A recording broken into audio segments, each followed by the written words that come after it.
Hey, what's up, everybody?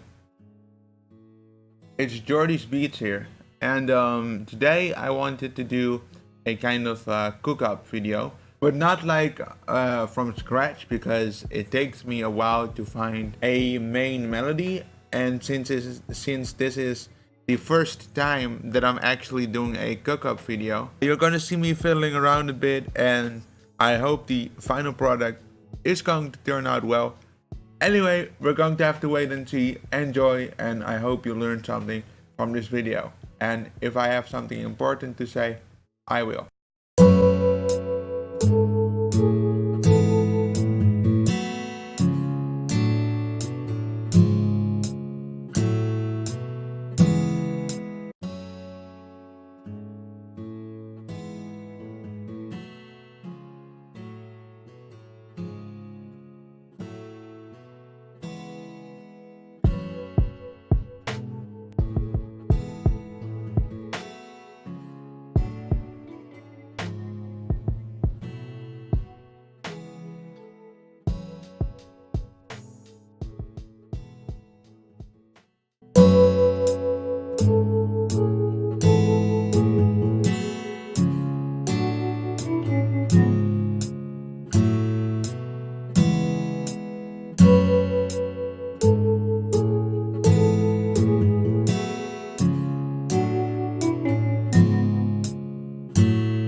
What you can do here is, you can see like this is what we have right now, right? So what we can do is we can copy over the same type of melody, and then you make a slight variation. I don't know what it is, but I'll explain it to you once I made it.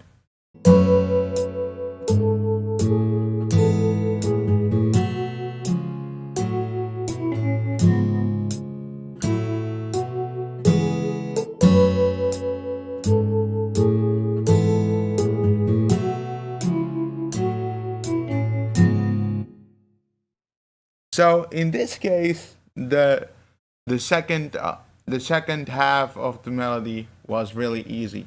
Just take a listen to the first part and listen closely to what the difference is in the second part. You can also see it obviously, but try to listen. That's the best way you can learn, and it's also the quickest.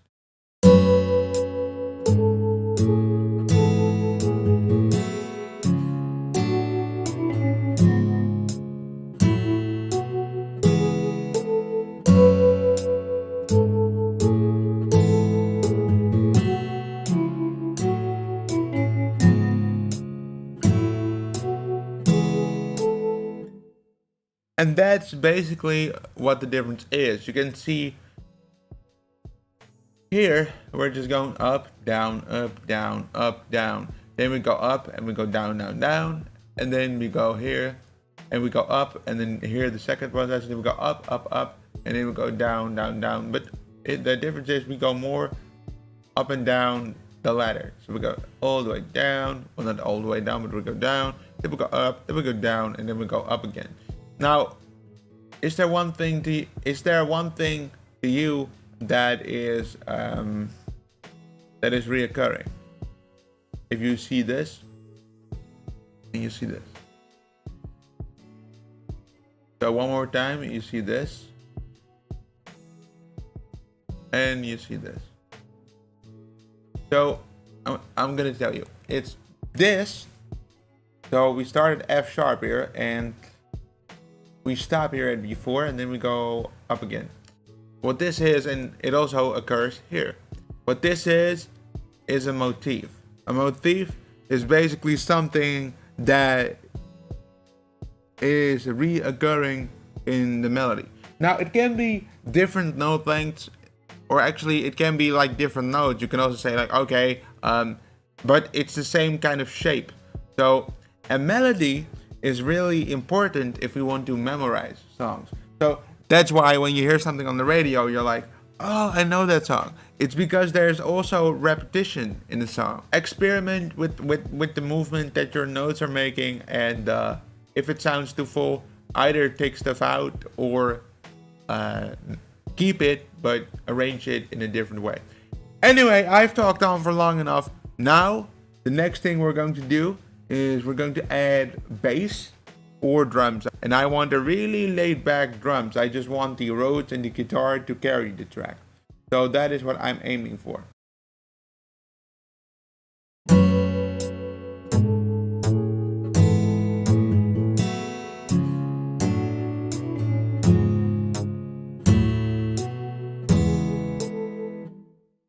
Alright, so I think we have a bass pattern now as well. It took me a little while, because sometimes I find it hard to, I spoke about this earlier already in the video, but then you have a melody in your head, and I find it hard to find it with bass sometimes. And now I have the melody down, but I don't have the exact type of bass I want, because I want the bass tucked away in the background, kind of like as if it's humming, like, you know, and now it's like this harsh kind of thing.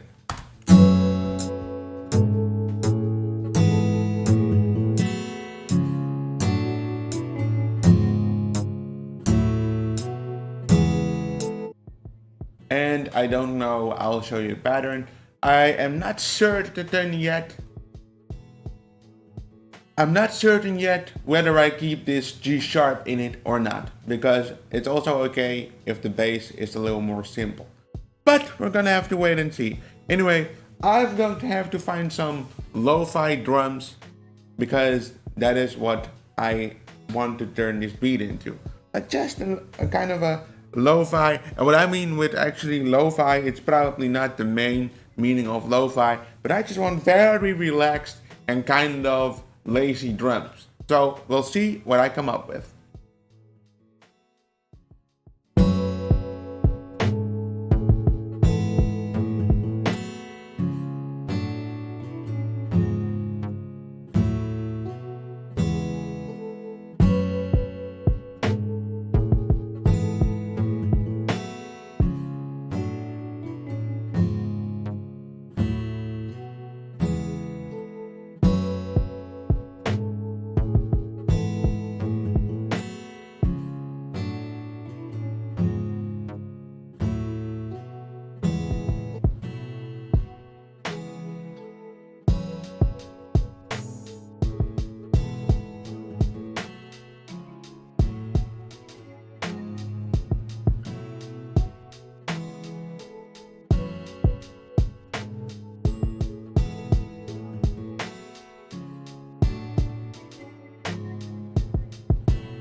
Alright, I have played around with the panning a bit, and I actually started some leveling off camera already, because I don't want to make this video too long, so that's why I started leveling.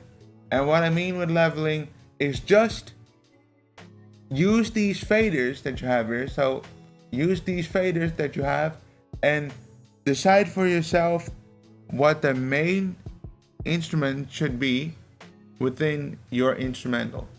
That basically is just what leveling is.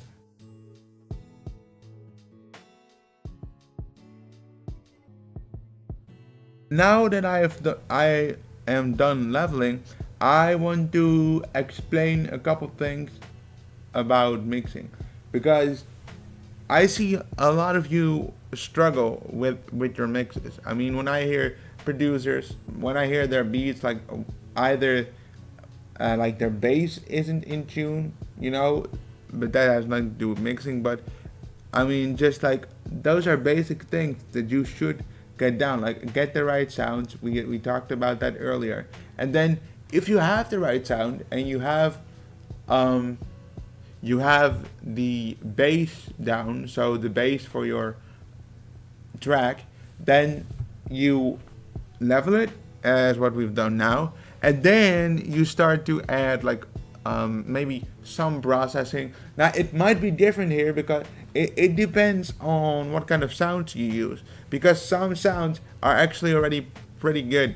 Because keep in mind, when you're making beats like this, you're just using samples, and most of the time these, well, not always, but most of the time they are processed very heavily already, and sometimes a little bit, but most of the time they actually don't need too much. But what I mean is, what a lot of people do, they just do this part, so the leveling, and then they smack on a limiter and be done with it. But no, that is not how it works, because we want a balanced mix. And I mean, what that is first of all, you have so many instruments, like if you need to use panning, use EQ, make what the good mix basically is just that every instrument and everything has its place. That is basically the basics of it.